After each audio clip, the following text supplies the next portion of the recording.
ఒక శబరిమాత వారు చేసిన సాధన చేసి,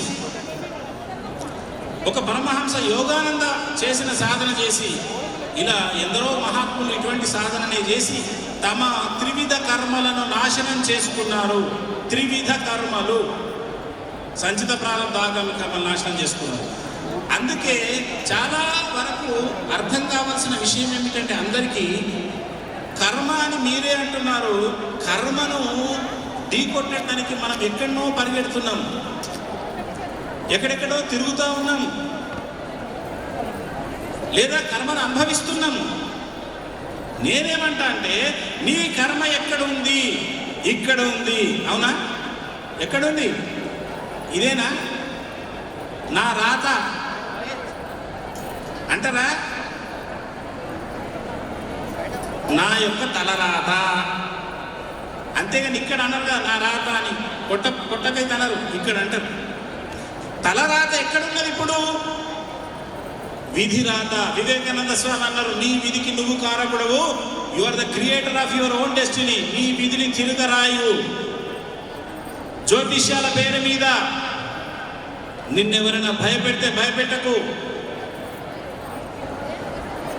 భయపెడితే భయపడకు.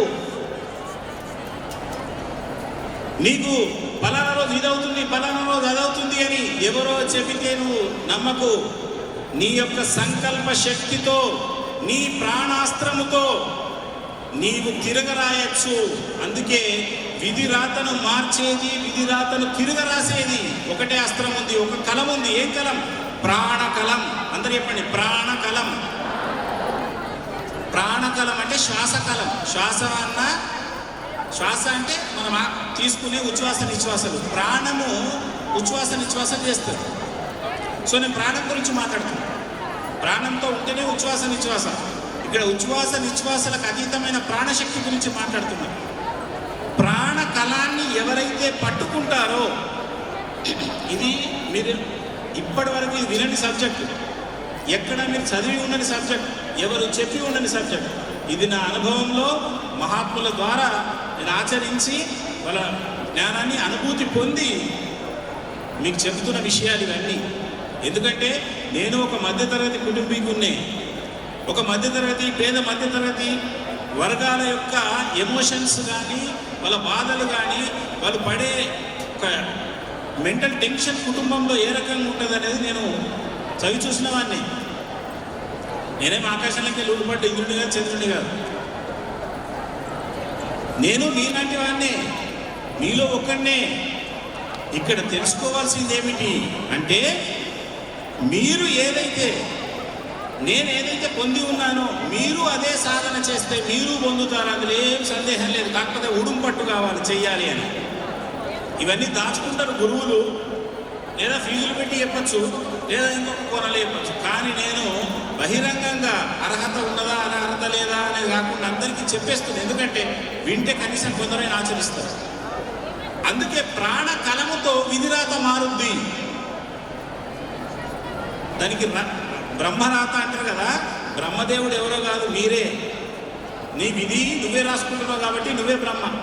వేరే ఒక బ్రహ్మదేవుడు ఒక లోకంలో ఉండి నీ రాతను రాస్తున్నాడు అనే భ్రమను వదలండి. బ్రహ్మదేవుడు మన పని కట్టుకొని మన ఒక రచన చేసి మనల్ని పంపలేదు. మనది మనమే రచన చేసుకుంటున్నాం. రచనాకారుడవు నువ్వే. అందుకే యు ఆర్ ద క్రియేటర్. అప్పుడు మీరు ఏ పని చేయాలన్నా ప్రాణంతో ఉండాలి. ఏ సాధన చేయాలన్నా ప్రాణంతో ఉండాలి. ఆ ప్రాణ సాధననే పట్టుకుంటే మీరు ఏదైనా మీ జీవితంలో అనుకున్నది సాధించగలుగుతారు. జ్యోతిష్య ప్రభావాలను కూడా దాటగలుగుతారు. జ్యోతిష్యం కరెక్టే, కానీ దాని ప్రభావాన్ని మీరు దాటగలుగుతారు. గ్రహాల యొక్క ప్రభావాలను అధిగమించగలుగుతారు. మీ లోపల సంకల్ప శక్తిని వృద్ధి చెందించుకోగలుగుతారు ఈ యొక్క ప్రాణ విద్యతో. ఇప్పుడు నేను చెప్పే ఆ మహాప్రాణ విద్యతో. అంత గొప్పది ఈ యొక్క సబ్జెక్ట్. కాబట్టి ఏమిటి మహాప్రాణ విద్య అనేది ఇప్పుడు తెలుసుకుంటారు మీరు. మనము నిమిషానికి ప్రతి ఒక్కరూ సహజంగా 15 శ్వాసలు తీసుకుంటారు మానవుడు. అవునా? మానవుడి యొక్క ఆయుర్దాయము ఆయుష్ పైన అంటే సంవత్సరాల లెక్కన లేదు. మానవుడి యొక్క ఆయుర్దాయము శ్వాసల గతిన ఉన్నది. ఇది మొదటగా అందరూ గుర్తెరగాలి. ఆయుర్దాయం 80 సంవత్సరాలు 90 సంవత్సరాలు అనే కాలమానం చెప్తారు కదా, కానీ శ్వాస ప్రమాణమే ఆయు ప్రమాణం. మీ శ్వాసను బట్టి ఉన్నది కథంతా. ఏం శ్వాస, ఎన్ని శ్వాసలు? ఒక వ్యక్తి 10 కోట్ల శ్వాసలు తీసుకోవాలి. 10 కోట్ల శ్వాసలు తీసుకొని అతను ఆయుర్దాయం పెట్టుకొని వస్తే 10 కోట్ల శ్వాస కంప్లీట్ కాగానే అతను మృత్యు కనబడిపోతాడు. ఎందుకు? ఏదో ఒక నెపం, రోగమే వస్తుంది, లేదా సహజంగానే చనిపోవచ్చు, ప్రమాదాలు జరగవచ్చు. చివరి ఆయుష్ శ్వాస కౌంట్ అయిపోగానే అది జరుగుతుంది. ఇక్కడ అర్థం చేసుకోవాల్సింది ఏమిటి అంటే, మీ యొక్క ఆయుష్ 15 శ్వాసలు నిమిషానికి పీల్చుకుంటే ఒక వ్యక్తి 60 ఏళ్ళు 70 ఏళ్ళు బతకాలి. మహాప్రాణ విద్య సాధన చేస్తే మీ యొక్క శ్వాస నిమిషానికి ధ్యానంలో ఉన్నప్పుడు 4 లేదా 1 ఈ రకంగా ఉంటుంది, నిశ్చలంగా ఉంటుంది. మీ మనోస్థితి కూడా దేని మీద ఆధారపడి ఉంటుంది అంటే, మీ శ్వాస వేగాన్ని బట్టి మీ మనసు ఉంటుంది. మీకు బీపీ వచ్చిందనుకోండి, శ్వాసలు పెరుగుతాయి. ఎవరి మీద కోపం వచ్చిందనుకోండి, శ్వాసలు పెరుగుతాయి. ఎవరి మీదన్నా ఏదన్నా మీరు దుర్వార్త విన్నప్పుడు కూడా శ్వాసలు పెరుగుతాయి, బీపీ రేజ్ అవుతుంది. ఎందుకు? మీ శ్వాస గమనానికే లింక్ ఉన్నది. ప్రతి ఒక్క వ్యవస్థ శ్వాసతోనే ముడిపడి ఉన్నది. మీరు మీ యొక్క శ్వాసలను అదుపు చేసుకుంటే, పొదుపు చేసుకుంటే ఆయుర్దాయము, ఆరోగ్యము, ఆనందము, ఒత్తిడి లేని జీవితం ఇవన్నీ సహజంగా ఒకదాని వెనుకొకటి వస్తాయి. బీపీలు, షుగర్లు ఇవన్నీ దేనికి వస్తున్నాయి? టెన్షన్లకు వస్తున్నాయి, ఒత్తిడికి వస్తున్నాయి. సరిగ్గా శ్వాస తీసుకోలేకపోతున్నారు అందరూ. లోకమంతా తిరుగుతున్నారు, సేవలు చేస్తున్నారు, కనీసం వాళ్ళ శ్వాస విధానం సరిగా ఉండలేదు. శ్వాస విధానం మారితే మీ యొక్క మనసు విధానం మారుతుంది. మనో విధానం మారితే, ఆలోచించే విధానం మారితే నీ యొక్క సర్వతోముఖాభివృద్ధి జరుగుతుంది. అందుకే ఈ ప్రాణ విద్యతో మీకు శ్వాస గమనం చాలా సుస్పష్టంగా అవుతుంది, చాలా చక్కగా అవుతుంది, ఆరోగ్యవంతంగా అవుతుంది. ఇది ప్రాణాయామం ఎక్సర్సైజ్ కాదు, ఇది మోక్ష విద్య అంటారు. ఏ రకంగా మోక్ష విద్య ఇది అంటే, ఈ మహాప్రాణ విద్యలో ఏమవుతుందంటే, ఈ మహాప్రాణోపదేశంలో జనరల్గా మనం శ్వాసను తీసుకుంటూ ఉంటాం, కానీ గమనించాం. మనము శ్వాసను గమనించాము. శ్వాస గమనాన్ని ఏం చేస్తామంటే పట్టించుకోము, దానంతటా సహజంగా జరుగుతుంది. తీసుకునే శ్వాస తక్కువ ఉంటుంది, వదిలే శ్వాస ఎక్కువ ఉంటుంది. మన మామూలు శ్వాసలు తీసుకునేది అంగుళం శ్వాస, వదిలేది 4 అంగుళాల శ్వాస ఉంటుంది. తద్వారా మీ ప్రాణశక్తి మీరు నష్టపోతున్నారు. అందుకే అనారోగ్యాలు వస్తున్నాయి. తీసుకునే శ్వాస ఎక్కువ ఉండి వదిలే శ్వాస సరిపోయేంత అనుకూలం ఉన్నంత వదిలితే మీ అనారోగ్యాలు దూరం అవుతాయి సహజంగా. ఎందుకంటే ప్రాణ శరీరం బలపడుతుంది. అందుకే మీరు ఏం చేయాలంటే, ఈ మహాప్రాణ విద్య ద్వారా నిత్యం మీరు అభ్యాసం చేస్తే, ఇప్పుడు మీకు నేర్పుతానది, అభ్యాసం చేస్తే నేను మీకు 100% చెప్పగలుగుతాను. ఎందరో జీవితాలలో నేను చూసిన విషయాలు నేను చెప్పగలుగుతాను. ఎందరో జీవితాలలో ఉన్నటువంటి ఆ అద్భుతాలను నేను చూసి మీకు చెప్పగలుగుతాను. ఏమని? ఈ మహాప్రాణ విద్య 100% శాస్త్రీయతతో కూడి ఉంది. సైన్స్ ప్రకారం కూడా దీని నిరూపణలు ఉన్నాయి. మనకు అందరూ ఇందులో టెక్నిక్ ఏంటంటే, ఇది జాగ్రత్తగా వినాలి, టెక్నిక్ పాయింట్. అందరూ శ్వాస మనము ముక్కు ద్వారా తీసుకొని ముక్కు ద్వారా వదులుతాం. అయితే ఇందులో ముక్కుతో పాటు ఏమవుతుందంటే, ఇక్కడ కంఠకూపాన్ని మనము ప్రెస్ చేయాల్సి, అంటే అంగిలి ద్వారా తీసుకోవడం ఉంటుంది శ్వాసను. తద్వారా ఏమవుతుంది అంటే, ఏ రకంగా చెప్తాను, మీరు కన్ఫ్యూజ్ కావద్దు, జాగ్రత్తగా వినండి. ఇది టెక్నిక్ ఒక్కటి మీకు అలవాటైంది అంటే మీకు తిరుగులేదు. అందరి శ్వాస మాడు భాగానికి అంటే సహస్రార భూమికను చేరదు. సహస్రార భూమిక అంటే మాడు భాగం. మాడు భాగానికి ఎప్పుడు చేరుతుంది అంటే అంగిలి ద్వారా శ్వాసించినప్పుడే మాడు భాగం చేరుతుంది, కపాలాన్ని తాకుతుంది. లోపట తాకే విషయం ఉంటుందా అనండి అంటే, మీకు ఎప్పుడైనా తినేటప్పుడు ఎవరైనా తలుచుకుంటే ఏం పడుతుందమ్మా? ఏం పడుతుంది? శరం. మా మా ఇక్కడ ఏమంటారు తెలియదు, మా సైడ్ శరం పడ్డది అంటారు. ఇట్లా కొడతారు. ఎందుకు కొడతారు? ఆ నీళ్ళు లేకపోతే తిన్న ఘాటు ఇక్కడికి పోతుంది. అందుకే నశానానికి అంటింది ఘాటు అంటే ఒక వ్యవస్థ ఉన్నట్టే కదా పైకి. నశానానికి అంటే ఒక వ్యవస్థ మీకు లోపల ఉన్నది, ఆ ఘాటుతనం పోయే ఒక వ్యవస్థ ఉన్నది. అలాగే ప్రతి ప్రాణం, ప్రతి శ్వాస మీకు మాడు భాగాన్ని అంటే ఒక గొప్ప విద్య. ఇది మహాప్రాణ విద్య. తద్వారా ఏమవుతుంది అంటే, ప్రతి ఒక్కరిలో మోక్ష ద్వారం ఎక్కడ ఉన్నది? మోక్షం ఏదో పైలోకాలలో వచ్చేదా? రాదు. ఇది సాక్షాత్ కృష్ణ పరమాత్ముడు చెప్పాడు మీకు ఉత్తర గీతలో. 100 ప్రమాణాలు. ఉత్తర గీత అంతా ఇదే విద్య. ఇప్పుడు నేను ఏ విద్య చెప్తున్నానో ఉత్తర గీత అంతా అదే విద్య. ఇప్పుడు నేను చెబుతున్న విద్యనే అది. ఉత్తర గీతలో కృష్ణ పరమాత్ముడు చెప్తున్నాడు మోక్ష ద్వారం ఎక్కడ ఉంది. కఠోపనిషత్తులో యమధర్మరాజు చెప్తున్నాడు మోక్ష ద్వారం ఎక్కడ ఉన్నది.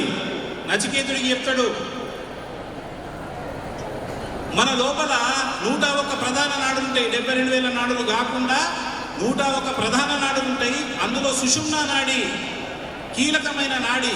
ఆ నాడి గుండా ఎవరి ప్రాణమైతే ఊర్ధ్వాన్ని ఛేదించుకొని వెళ్తుందో వాళ్లకు మరలా జన్మ లేదు, వాళ్ళు మోక్షం పొందుతారు నచికేత అని యమధర్మరాజు వారే చెప్తున్న విద్య ఇది. ఇక వీళ్ళకి నరకం ఉండదు అన్నట్టు. ఇది కఠోపనిషత్ ప్రమాణంగా నిలిచింది ఇప్పుడు నేను చెప్తున్న విద్యకు. కాబట్టి మోక్ష ద్వారం ప్రతి ఒక్కరి లోపల మీరు సాధన చేస్తారా, దాన్ని పట్టుకుంటారా అనేది మీ వ్యక్తిగతం. కానీ నేను చెప్పాల్సింది చెప్తున్నా, మోక్ష ద్వారం ఎక్కడ ఉంటుందో ప్రతి ఒక్కరికి తెలవాలి. పైకి చూడకండి, ఇక్కడ చూడండి. ఇది మోక్ష ద్వారం. మోక్షం కోసం పైకి చూస్తారు, ఇక్కడ చూడాలి. బ్రహ్మరంధ్రం ప్రతి ఒక్కరికి మాడు భాగంలో మధ్యస్థానంలో ఆ యొక్క మోక్ష ద్వారం ఉన్నది. మోక్ష ద్వారమును ఎవరైతే ఆ మోక్ష ద్వారం గుండా తమ ప్రాణాన్ని, చివరి శ్వాసను, మనకు ఎంతైతే ఆయుష్ ఉందో ఆ ఆయుష్లో చివరి శ్వాసను నవరంధ్రాల గుండా కాకుండా దశమ ద్వారం గుండా ఎవరైతే ప్రాణాన్ని వదులుతారో వాళ్ళు మోక్షం పొందినట్టు లెక్క. మిగతా వాళ్ళు మళ్ళా జన్మెత్తుతారు. ఇది శాస్త్రీయమైన మోక్షానికి చిహ్నం, సూచన. ఇది శాస్త్రీయత ఇప్పుడు నేను చెప్పింది. మోక్ష ద్వారం ఎప్పుడు ఓపెన్ అవుతుంది అంటే, ప్రతి శ్వాస పరమాత్మ స్థానం వైపు వెళ్ళాలి. ప్రతి శ్వాస వెళ్ళాలి. ఆ శ్వాస వెళ్ళాలి అంటే మనము ఎల్లప్పుడూ మన శ్వాస మీదనే మనసు పెట్టాలి. మన ప్రాణ గమనం మీద మనసు పెట్టాలి. అంగిలి ద్వారా శ్వాసించడం నేర్చుకోవాలి. ముక్కు ద్వారా అందరికీ తెలుసు, దాంట్లో అంగిలి యాడ్ చేయాలి. అంగిలి అంటే థ్రోట్, కంఠకూపం నుంచి ఊపిరిని తీసుకునే విద్య. అది ఇప్పుడు మీకు చేసి చూపిస్తాను. ఆ విద్య కనుక మీకు అబ్బింది అంటే, అందులో మీకు ఇష్టదైవ నామాన్ని పెట్టుకున్నారు అంటే, ఉచ్ఛ్వాస నిశ్వాసలో శ్వాస శ్వాసలో మీ ఇష్టదైవ నామాన్ని పెట్టుకున్నట్టయితే మీకు ఇక తిరుగులేదు. దీన్నే ఏమంటారు అంటే శ్రీ విద్య అంటారు. శాక్తేయ గ్రంథాలు శ్రీ విద్య అన్నది. శ్రీ అంటే పరమాత్మ.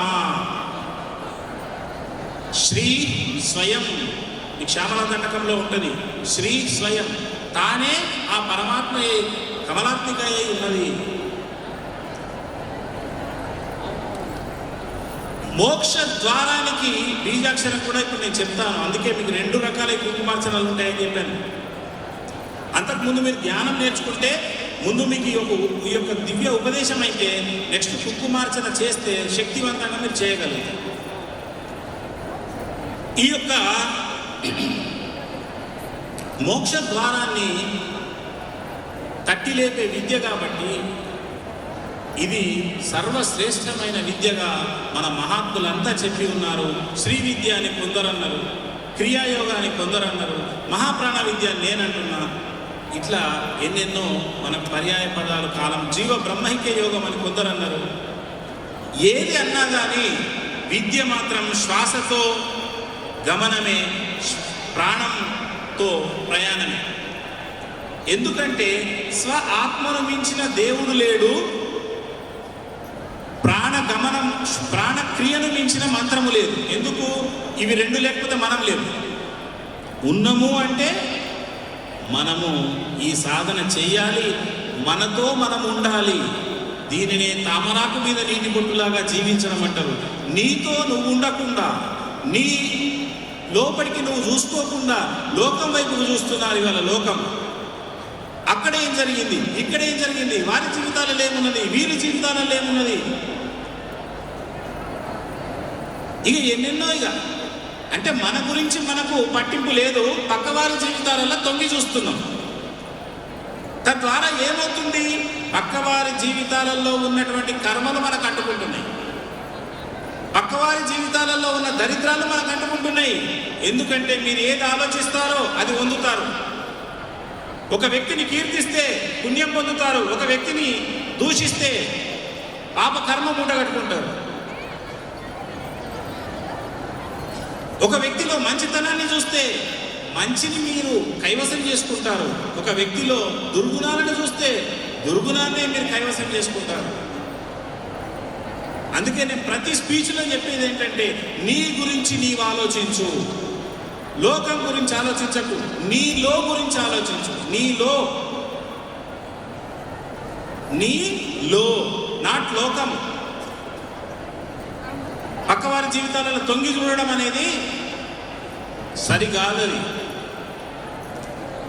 ఎంతసేపు నేనేమంటే శుద్ధ స్వార్థపరునిగా, శుద్ధ స్వార్థం అంటే నీవు నీతో ఉండడం శుద్ధ స్వార్థం. నీవు నీ యందు భగవంతుడితో, నీలోనున్న భగవంతుడితో ఏకత్వం పొందడం శుద్ధ స్వార్థం.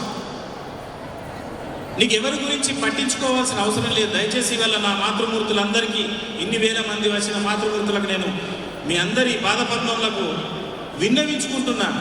దయచేసి ప్రతి ఒక్కరి దరిద్రానికి కారణం ఏమిటి అంటే, పక్కవారి గురించి ఎప్పుడూ ఆలోచించడము, ఫిర్యాదులు చేయడమే అందరి దరిద్రాలకు కారణం. ఏ కర్మ లేదు, ఇదే కర్మ పట్టుకుంటుంది అందరికీ.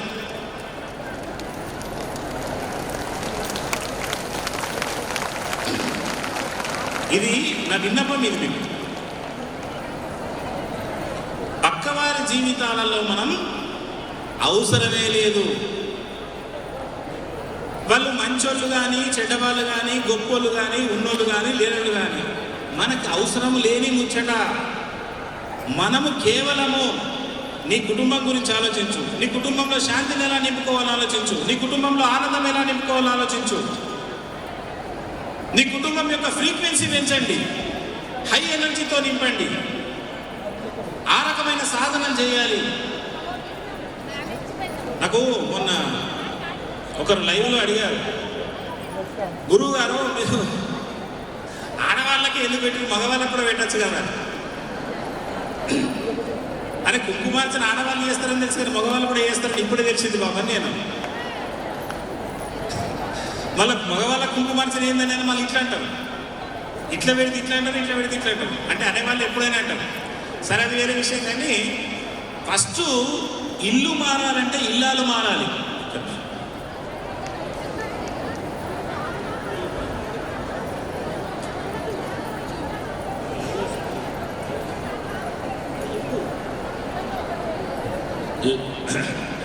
సౌండ్ వాళ్ళు కొంచెం బయట సౌండ్ మీరు చెక్ చేసుకోవాలి. మళ్ళీ సౌండ్ అవసరమైతే ఇది ఒక బాక్స్ తీసుకొని అక్కడ పెట్టించేసేయండి. ఆ బాక్స్ తీసుకు మీరు వెంటనే యాక్షన్ తీసుకోవాలి. బయట వాళ్ళకు కూడా కనిపించాలి కదా, వినిపించాలి.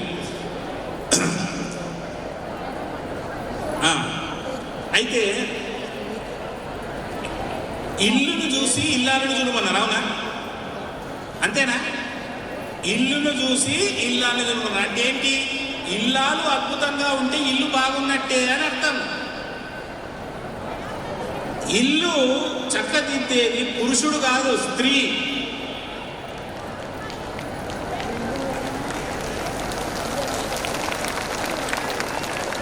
పురుషులది వాళ్ళ వ్యాపారాలు వ్యవహారాలు ఉంటాయి.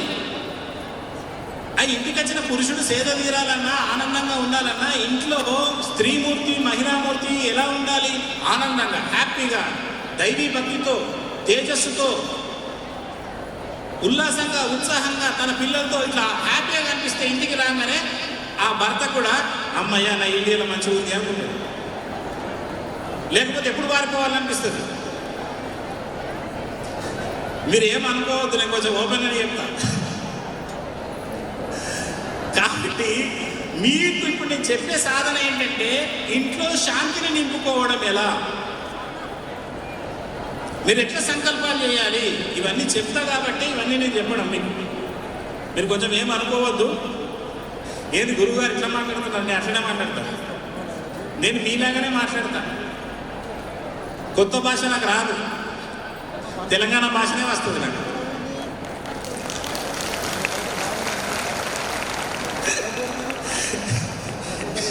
నా సహజ భాష, నేను పుట్టిన భాష, పెరిగిన భాషనే మాట్లాడతాను.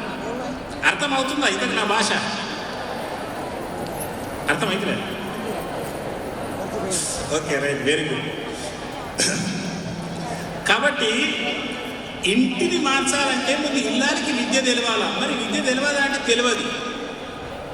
మీకు అందరికీ పూజలు చేసుడు, అర్చనలు చేసుడు తెలుస్తున్నది, గొప్ప సంకల్పాలు చేయడము తెలియడం లేదు. మీకు గొప్ప సంకల్పాలు చేయడం తెలియట్లేదు, చాలా మందికి తెలియదు. పూజ చేస్తున్నాము, వెళ్ళిపోతున్నాము, శ్వాస గమనం సరిగ్గా లేదు, ఇంకెక్కడ శాంతి? అందుకే ప్రతి ఒక్కరిని శక్తివంతంగా చేయడమే నా లక్ష్యంగా ఈ కార్యక్రమంలో కూడా ఇది నేర్పుతూ ఉన్నాను. అందుకు మీరు చూడండి, మీ దృష్టి పక్కవారి మీదనో, పక్కవారి ఇష్యూస్ మీదనో, టీవీలలో ఇష్యూస్ మీదనో, మరొక ఇష్యూల మీదనో మీరు దృష్టి పెడితే మీరు డల్ అయిపోతారు. బాబు హమ్మింగ్ వస్తుంది, ఇక్కడ పెంచుతున్నారు, బయట పెట్టండి. ఇక్కడ హమ్మింగ్ సౌండ్ అనేది బయట వాళ్ళకి వినిపిస్తలేదు, ఈ హాల్ వాళ్ళకి ఫుల్ ఉంది. ఇష్యూ మీకు అర్థమవుతుందమ్మా?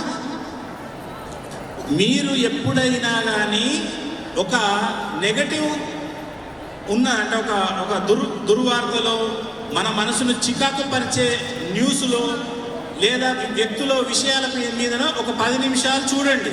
తర్వాత మీ మనసును చూసుకోండి, మీకు అంతా ఒక రకంగా ఉంటుంది. ఒక మైండ్ అంతా ఏమవుతుందంటే కకావికలం అయిపోతుంది. అదే మీరు ఒక ధ్యానము, ఒక ప్రవచనము, ఒక గ్రంథము, లేదా కొన్ని మంచి నవ్వుల సన్నివేశాలు, కామెడీ సన్నివేశాలు, ఏదైనా సరే మీకు మనసుకు ఆహ్లాదం ఇచ్చేటి చూశారనుకోండి, మీరు ఉల్లాసంగా ఉంటారు. దైవీ విషయాలు ఇప్పుడు ఇటువంటి సత్సంగాలకు మీరు వచ్చినప్పుడు, ఇటువంటి కార్యక్రమాలకు వచ్చినప్పుడు మీరు శక్తితో వర్ధిల్లుతారు. ఆనందం కంటే శక్తి వేల రెట్లు గొప్పది.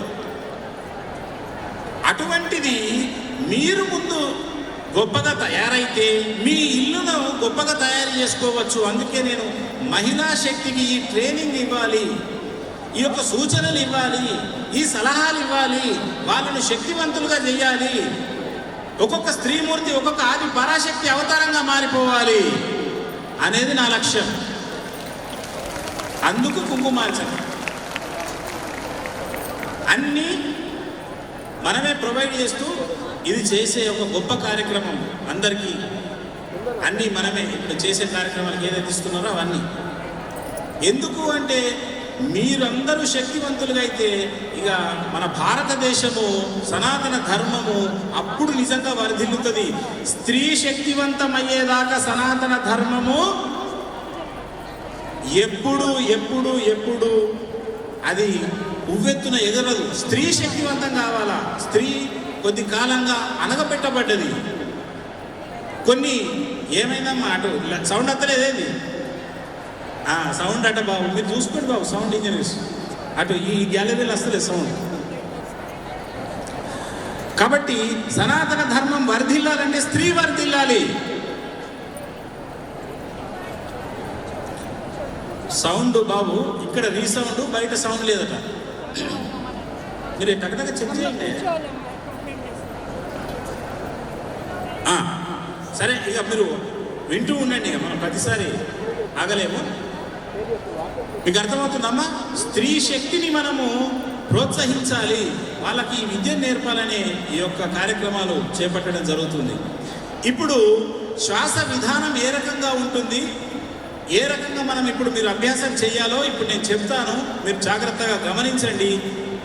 నన్ను చాలా తీక్షణంగా స్క్రీన్లలో అబ్జర్వ్ చేయండి, మీకు అప్పుడు క్లియర్గా అర్థమవుతుంది మీరు కూడా ఎలా తీసుకుంటున్నారు, ఏ మిస్టేక్ జరుగుతుంది, ఏ మిస్టేక్లు మీరు సవరించుకోవాలి అని ఇప్పుడు మీకు తెలుస్తుంది.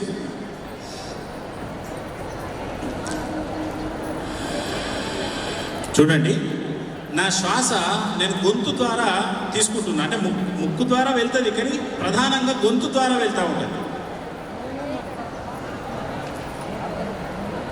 ఒక్క నిమిషం, ఒక పాట పాడదు మీ లోపల, సౌండ్ సెట్ చేయండి. వీళ్ళకి సౌండ్ వినిపిస్తుంది గ్యాలరీలో.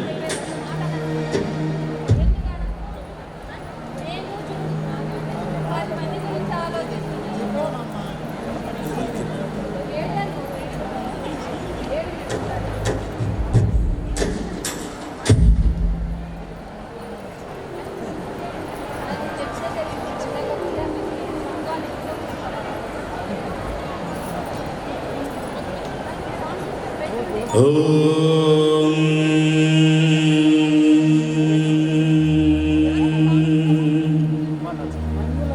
శ్రీరాజశ్యామలా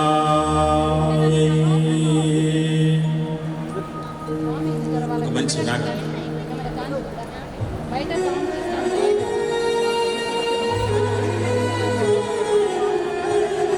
ఊపురా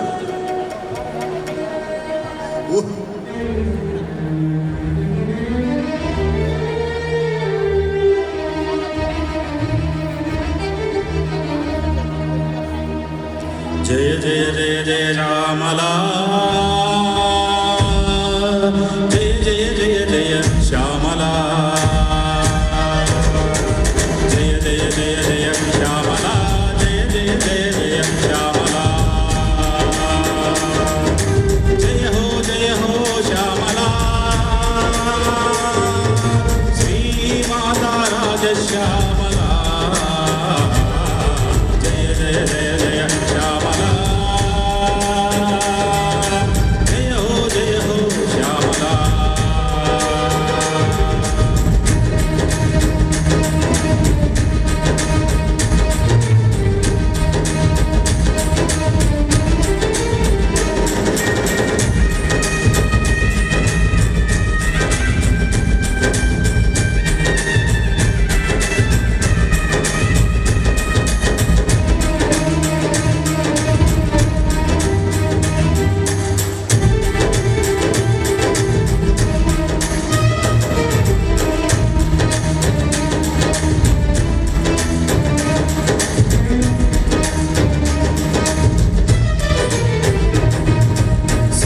శంకరి సర్వమంగళ శ్యామలా, సర్వశంకరి సర్వమంగళ శ్యామలా, సర్వవిద్యదాన దక్ష శ్యామలా, సౌభాగ్య లక్ష్మీ శ్యామలా, సౌందర్య నిధి సమరస ప్రియా శ్యామలా,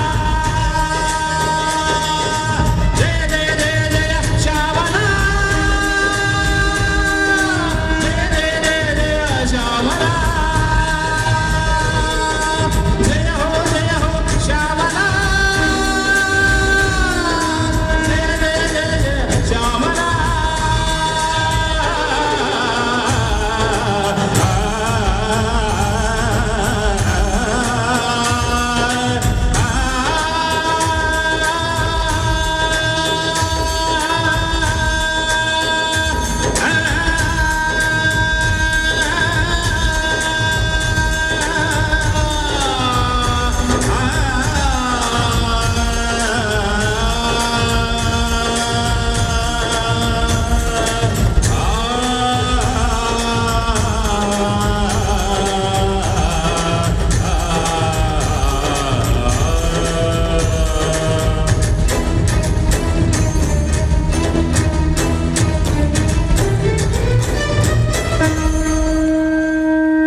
ఇప్పుడు అందరూ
తీసుకునడం అనేది నిండుగా వెళ్తుంది పైకి, వదలడం కొంచెం వదులుతున్నాం. తీసుకోవడం అనేది మీకు అంగిలి అంటే ఏం లేదు. మీకు ఏదైనా ఒక విక్సుకోలు ఉందనుకోండి, ఫర్ ఎగ్జాంపుల్ ఒక చల్లది ఒక ఆ పుదీనా ఫ్లేవర్ది మనం తింటే గొంతు చల్లబడుతుంది, అవునా? గొంతు చల్లబడినప్పుడు అందరు ఎట్లా తీసుకుంటారు? అలానే నాలుక నోటిని తెరవద్దు. ఇది అంగిలి అంటారు. అంగిలి అంటే సాఫ్ట్ ప్యాలెట్ అంటారు ఇంగ్లీష్లో. ఈ ముక్కు రంధ్రాలకు మనం ఎప్పుడైతే ఇట్లా ప్రెషర్ ఇస్తామో ఆ శ్వాస అనేది మనకు పైకి వెళ్తూ ఉంటుంది. ఎంతెంత మీ యొక్క శ్వాస గమనం పైకి వెళ్తుందో నెమ్మదిగా కొన్ని ఏళ్లలో వెళ్తుంది, ఒక రోజులో వెళ్ళదు. అట్లా అభ్యాసం చేయాలి. ఇదంతా క్లియర్ కావాలి. థైరాయిడ్ ఉన్న వాళ్ళకైతే 2-3 నెలల్లో తగ్గిపోతుంది నాకు తెలుసు. ఎందుకంటే ఇలా థైరాయిడ్ పేషెంట్స్ ఉన్నారా? అందుకేనేమో ఈ క్లాస్ బాబు మీకు వస్తున్నది.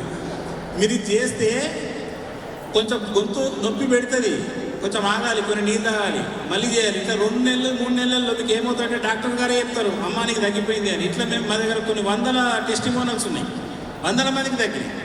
ఎందుకంటే థైరాయిడ్కు విశుద్ధి గ్రంథి లోపం వల్ల వస్తుంది. థైరాయిడ్ ఎందుకు వస్తుంది అంటే విశుద్ధి గ్రంథి లోపం వల్ల వస్తుంది. ఓపిక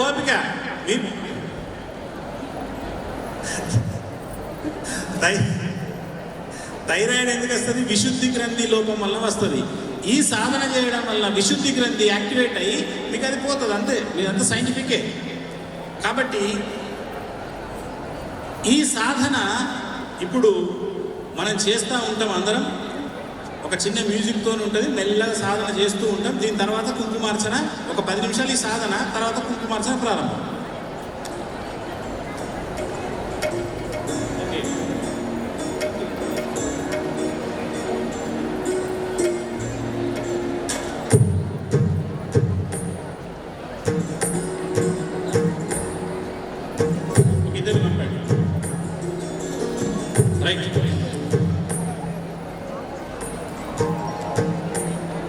అందరూ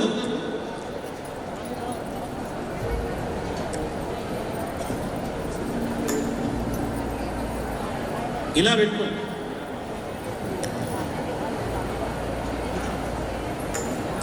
రెండు బొటన వేలు పైకి ఉండాలి.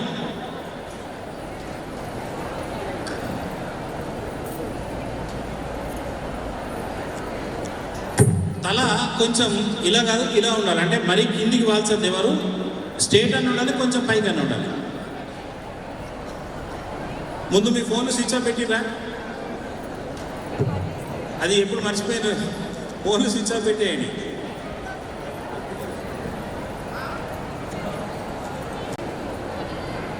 ఓకేనా? అందరూ ఇప్పుడు నేను చెప్పినట్టు నేను ఏదైతే ఇన్స్ట్రక్షన్స్ ఇస్తూ ఉంటానో దాన్ని బట్టి చేస్తూ ఉండండి. దృష్టిని ఇక్కడ పెట్టాలి, మాడు భాగం మీద, అంటే మనసుని ఇక్కడ పెట్టి ఇప్పుడు నేను చేస్తున్న శ్వాసక్రియ ఏ రకంగా చేస్తున్నానో ఆ రకంగా చేయండి. ఒక 10 నిమిషాల పాటు నేను చేపిస్తా. నేను చెప్పే వరకు ఎవరు కళ్ళు తెరవద్దు. నిల్చునేవా? Okay okay right.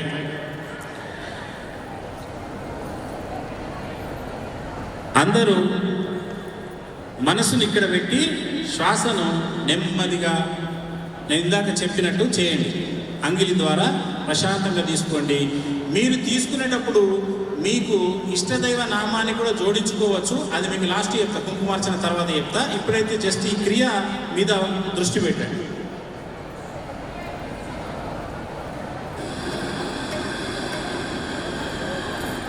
తీసుకోండి, నెమ్మదిగా వదలండి, నెమ్మదిగా స్లోగా తీసుకోవాలి. అవసరమైనంత వదులుతూ దృష్టిని ఈ మాడు భాగం మీద పెట్టండి. చిన్న మ్యూజిక్ జరుగుతూ ఉంటుంది. అప్పుడప్పుడు నేను మాట్లాడుతుంటే ఎవరు కళ్ళు తెరవద్దు. నేను తెరవమన్నప్పుడు తెరవండి.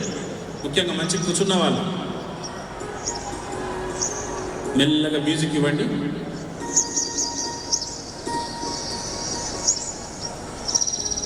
ప్రశాంతంగా ఆ శ్వాస గమనం మీద మనసు పెట్టి దృష్టిని బ్రహ్మస్థానము అనగా మాడు భాగం మీద పెట్టి శాంతిగా శ్వాసను పూరించాలి. ఎంత శాంతముతో మీరు పూరిస్తారో అంత మీకు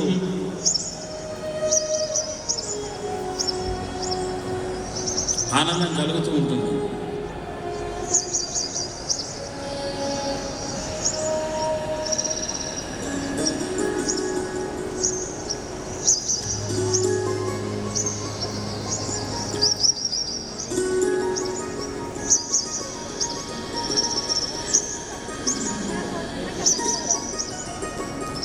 పాము బుస లాంటి శ్వాస శబ్దం ఉంటుంది.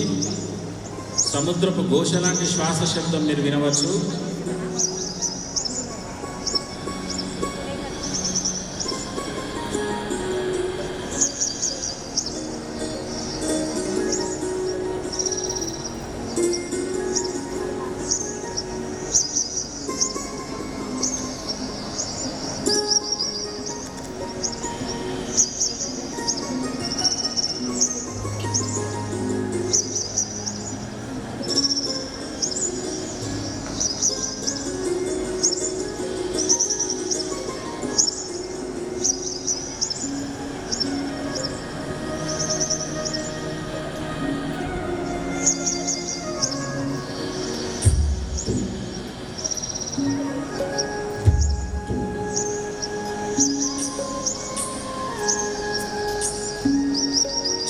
శ్వాసలో శాంతిని అనుభవిస్తూ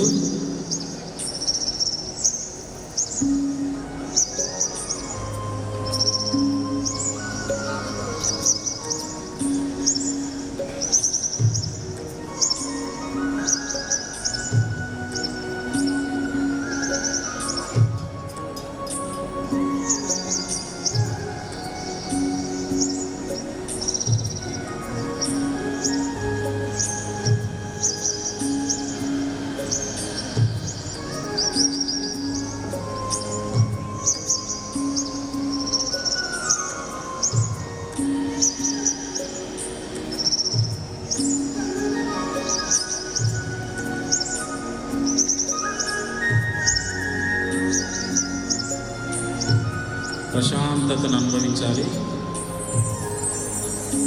ఆ అమ్మవారిని మీ బ్రహ్మరంధ్రం స్థానంగా చూసి శ్రీచక్ర మేరు ఏ రకంగా అయితే బిందు స్థానం ఉంటుందో మీ లోపల బిందు స్థానం మాడు భాగం బ్రహ్మరంధ్రం. ఆ బిందు స్థానంలో లలిత పరాభట్టారిక మణిద్వీప సామ్రాజ్ఞి అయినటువంటి లలిత పరమేశ్వరి శ్రీ మాత్రే నమః అంటే శ్రీ అంటే ఆ యొక్క బిందు స్థానం.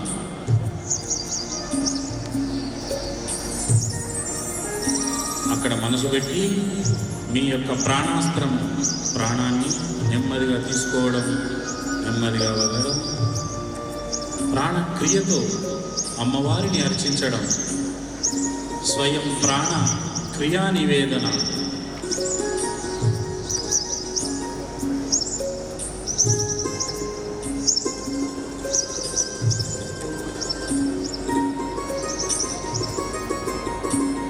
ప్రాణం భగవంతుడు మనకు పోసింది. ప్రాణక్రియా నివేదనను మించిన నైవేద్యం మరొకటి లేదు.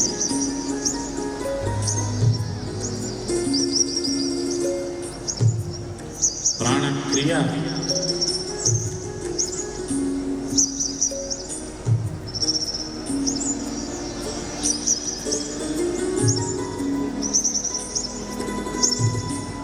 అనునిత్యము ఉండేది, అనుక్షణం ఉండేది.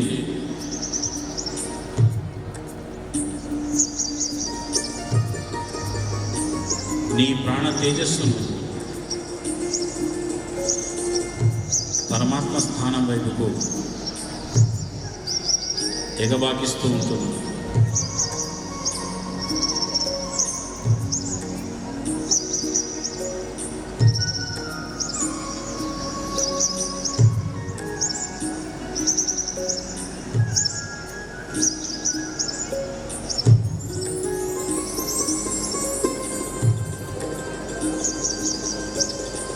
వేలాదిగా వచ్చిన మహిళలు ఈ రకంగా ప్రాణశక్తితో సాధన చేయడం వల్ల ఒక్కసారిగా ప్రాంగణం శక్తివంతంగా మారిపోవడం చూస్తున్నాం.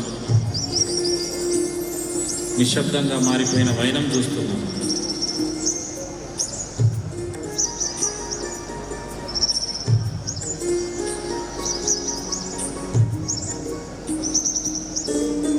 మీ ప్రాణక్రియతో ఊపిరి తీసుకునేటప్పుడు శ్రీం, వదిలేటప్పుడు శ్రీం అంటూ మీరు తీసుకోవచ్చు.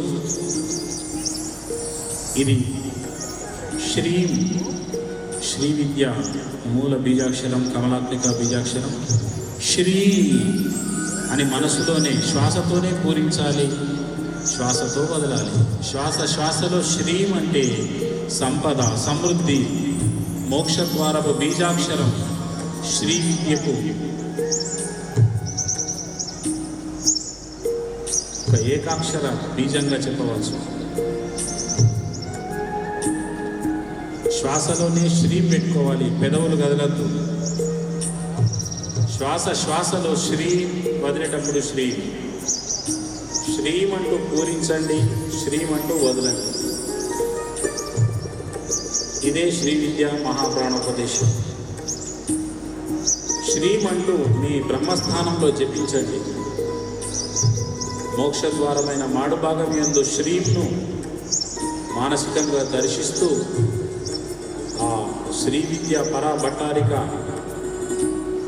లలితాంబిక అమ్మవారిని, మోక్ష ప్రదాయిని అయినటువంటి అమ్మవారిని శ్రీ బీజాక్షరంతో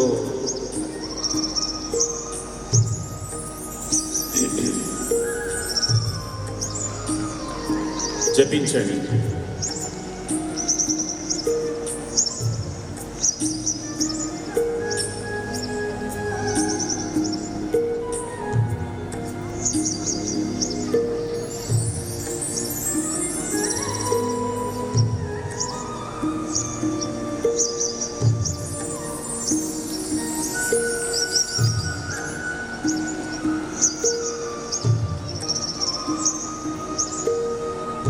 వాళ్ళకి చెప్పండి అక్కడ.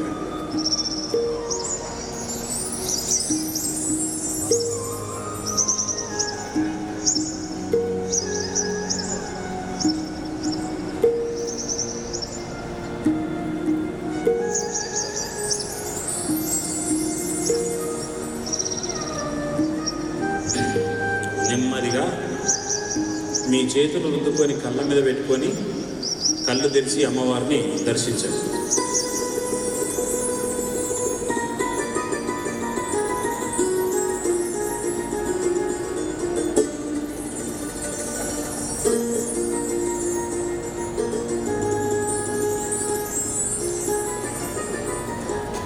ఒక్కసారిగా మేము మీ అందరి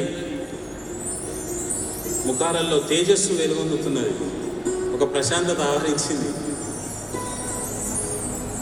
ఒక నిశ్చలత మీకు సంప్రాప్తమైంది. ఇక పోతే అక్కడ వాళ్ళకు ఏర్పాటు చేయండి. ఇక నేను కుంకుమార్చనకు సంబంధించిన టాపిక్ తీసుకుంటా, వాళ్ళకి అక్కడ పోయి కోఆర్డినేట్ చేయండి. ఇది తీసుకోండి. అందరూ ఒకసారి భజన చేద్దాం, ఒక 10 నిమిషాలు, తర్వాత కుంకుమార్చన స్టార్ట్ చేద్దాం. ఓకేనా? అందరు కలిసి చేద్దామా? చేద్దామా? రైట్. అప్పుడు అందరికి వినిపిస్తుంది. బాబు శ్రీం శ్యామ శ్రీం శ్యామ శ్రీం శ్యామ శ్రీం శ్రీం శ్యామ శ్రీం శ్యామ శ్రీం శ్యామ శ్రీం శ్రీం శ్యామ శ్రీం శ్యామ శ్రీం శ్యామ శ్రీం శ్రీం శ్యామ శ్రీం శ్యామ శ్రీం శ్యామ శ్రీం శ్రీం శ్యామ శ్రీం శ్యామ శ్రీం శ్యామ శ్రీం. గట్టిగా మీ వాయిస్ వినిపించాలి. ఒక్క నిమిషం. ఇప్పుడు చెప్పండి. శ్రీం శ్యామ శ్రీం శ్యామ శ్రీం శ్యామ శ్రీం